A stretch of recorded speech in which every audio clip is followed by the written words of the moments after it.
Hello mga langga, another day na naman. Thank you for the life. So workload na po tayo. Sige po sa ilalim.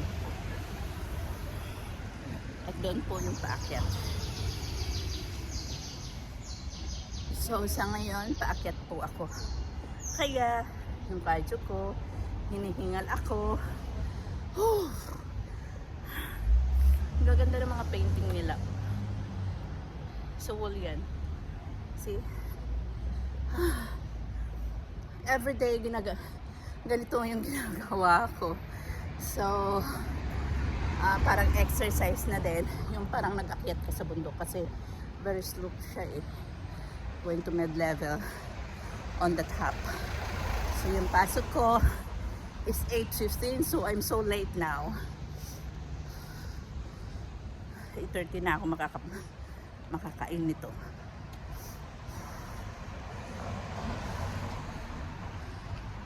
Grabe ang pagod ko dito. Ano siya? Talagang paakyat siya. Yun yung pababa na nakitan ko. Nawilili lang ako sa mga painting dito sa dingding. Yun pa ho. Yun pa.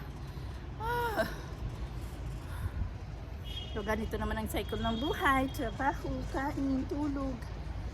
Gising, trabaho, kain, tulog. So yan lang naman ang buhay ng Hong Kong OFWs ko niyang. So okay lang. At least malaki naman ang sahod. Worth it nga. So hanggang dito na muna kasi hinihingal na ako dahil paakyat pa ako.